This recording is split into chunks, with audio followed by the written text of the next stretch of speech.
इस पार्ट में हम इंसॉल्वेंसी एंड बैंक्रप्सी कोड 2016 का प्रॉब्लम नंबर 2 समझेंगे, जिसमें preferential creditors and unsecured creditors को हम इस प्रॉब्लम के सहारे से समझेंगे।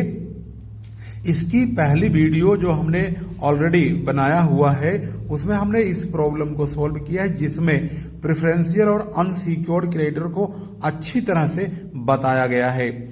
और इसके बाद अब सेकेंड प्रॉब्लम आपकी स्क्रीन पर मौजूद है, इसमें भी हम और अच्छी तरह से समझेंगे, जिससे आपका एक क्लियर हो जाएगा कि किस प्रकार के क्रेडिटर्स लिस्ट ए यानी कि अनसिक्योर्ड में और लिस्ट डी प्रेफरेंशियल क्रेडिटर्स की लिस्ट में आते हैं। ध्यान से देखिए, क्वेश्चन को बहुत अच्छी तरह से समझने की कोशिश कीजिए। यहां पर लिखा है find out the preferential creditors according to insolvency and bankruptcy code 2016 from the following information. Insolvency petition has been filed on January 1, 2018। 2018 को यहां पर इंसॉल्वेंसी के लिए याचिका दायर की गई है और दिवालिया जो व्यक्ति हुआ है उसने इंसॉल्वेंट होने के लिए अपील की है। उसने बताया है कि सैलरी उसके यहां पर 4 क्लर्क काम कर रहे थे, उनकी सैलरी 8,000 रुपए प्रति माह per month each for the last 2 month थी। बकाया पेमेंट है ये, तो 8,000 को पहले 4 से मल्टीप्लाई करेंगे, 8 चौक 32, और फिर 2 से मल्टीप्लाई करेंगे, 32 दूनी 64। क्योंकि प्रेफरेंशियल की लिस्ट में पिछले 24 महीने का 24 मंथ का अमाउंट प्रेफरेंशियल माना जाता है, तो यहां पर ये 64,000 रुपए यानी 64,000 लिस्ट ए मतलब लिस्ट डी में यानी प्रेफरेंशियल क्रेडिटरों की लिस्ट में शामिल करेंगे। तो यहां पर देखिए मैंने ऑलरेडी लिखा हुआ है, जिससे आपको ज्यादा समय वेस्ट ना करना पड़े। तो 64,000 रुपए यानी 64,000 यहां पर डालेंगे प्रेफरेंशियल क्रेडिटर्स के सामने। आगे बढ़ने पर पता चलता है कि salary of another 1 clerk for the month of August and September 2017 at the rate ₹15 per month. 2 महीने का, अगस्त और सितंबर 2 महीने का सैलरी 1,500 रुपए पर मंथ है, तो इसका मतलब है 2 महीने का 3,000 रुपए होता है, जो कि प्रेफरेंशियल माना जाएगा। तो यहां पर फिर लिखेंगे सैलरीज नंबर 2 पे 3,000 रुपीज। इसके बाद नेक्स्ट पॉइंट पर ध्यान देंगे, नंबर 3 है, तो यहां पर लिखा wages of a labour of for rupees नहीं है 25 डेज ऑफ द, यहां पर है मंथ ऑफ दिसंबर के महीने का 25 दिन का 2400 रुपए यानी कि 2,400 रुपीज बकाया है। क्योंकि वेजेज भी 25 नहीं मतलब लगभग 24 महीने का पेमेंट जो है प्रेफरेंशियल माना जाता है, तो 24 मंथ का जो अमाउंट है वो प्रेफरेंशियल हो सकता है, लेकिन इसका तो 25 डेज का ही है, तो ये पूरी तरह से प्रेफरेंशियल क्रेडिटर्स में शामिल किया जाएगा। और इसका रकम यहां पर 2,400 प्रेफरेंशियल मानेंगे।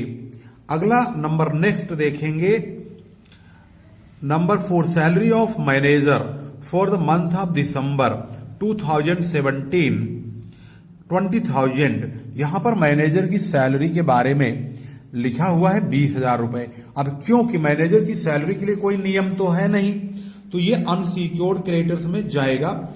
मैनेजर की सैलरी के बारे में अनसिक्योर्ड के बारे में ही लिखा गया है, यानी जो रकम प्रेफरेंशियल बताई गई है उसके अलावा जो भी पेमेंट होगा वो अनसिक्योर्ड में जाएगा। तो मैनेजर सैलरी के बारे में कुछ नहीं कहा गया है, इसलिए पूरी तरह से अनसिक्योर्ड माना जाएगा, यानी इस पैसे को देने की कोई गारंटी नहीं है।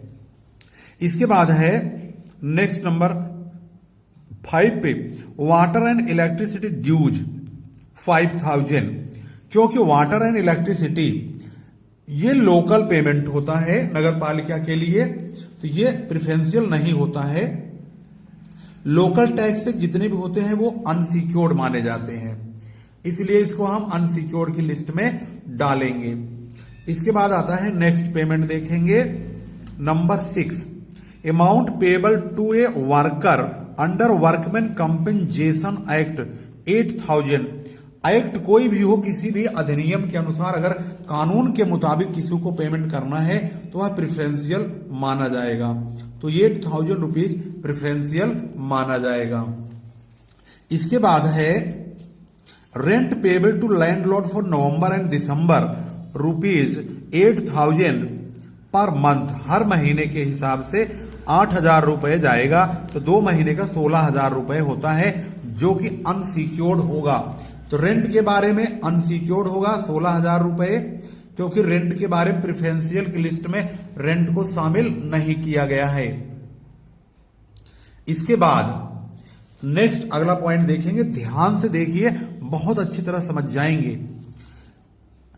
अगला नंबर है next number 8, interest payable to loan on loan taken from State Bank of India 20,000। Interest के बारे में भी कुछ नहीं कहा गया है, तो इंटरेस्ट भी हमारा अनसिक्योर्ड होगा, जो कि 20,000 का है। इसके बाद है, आगे बढ़ते हैं तो हमें मिलता है due for GST rupees 25,000 and income tax 38,000। दोनों अमाउंट सरकारी हैं और राज्य सरकार और केंद्र सरकार दोनों में यह अमाउंट आता है। जीएसटी एंड इनकम टैक्स दोनों को हम एक साथ लिख देते हैं, क्योंकि दोनों एक साथ लिखा हुआ है। इन दोनों का अमाउंट 38,000 और 25,000 यानी 38 और 25,000 मिला के टोटल 63,000 होते हैं, जो कि प्रेफरेंशियल लिस्ट में शामिल होंगे। इसके बाद लास्ट में है, लास्ट में देखेंगे private creditors 20,000 which includes 5,000 due for rates of his house property। यहां पर 20,000 रुपए प्राइवेट क्रेडिटर्स के हैं, लेकिन इसमें हाउस प्रॉपर्टी का रेट्स यानी कि टैक्स वगैरह है। तो ये जो हाउस प्रॉपर्टी का टैक्स होता है ये लोकल टैक्स माना जाता है, ये पूरी तरह अनसिक्योर्ड होता है। तो इसका मतलब जो 20,000 रुपया टोटल है, इसमें ही ये 5,000 रुपए जुड़े हुए हैं। तो हम प्राइवेट क्रेडिटर्स का 20,000 रुपए टोटल का टोटल अमाउंट अनसिक्योर्ड में ट्रांसफर कर देंगे। यहां पर ट्रांसफर करेंगे 20,000 रुपीज। अब आपकी स्क्रीन पर ये पूरी तरह से सवाल मौजूद हो गया है और बन चुका है। अब हम इसका सिर्फ टोटल करेंगे, तो आप देख सकते हैं। अब इसका टोटल करके फिर बुक से इसका मिलान करेंगे। यहां पर है 25,000 हो गया, 41 और ये हो गया 81,000 पूरी तरह से अनसिक्योर्ड 81,000। और प्रेफरेंशियलों को अगर हम टोटल करें तो 67 यानी 67 और 69 और यहां पर होता है 77 और इसके बाद ये होता है 1,04,000 140,400 इसका अमाउंट होता है टोटल, आपकी स्क्रीन पर मौजूद है और इसको आप इस वक्त देख रहे हैं। और इनका जो टोटल है इस वक्त हमारी आंखों के सामने दिया हुआ है और हमने दिखा दिया आपको, और इसको मिलान करते हैं।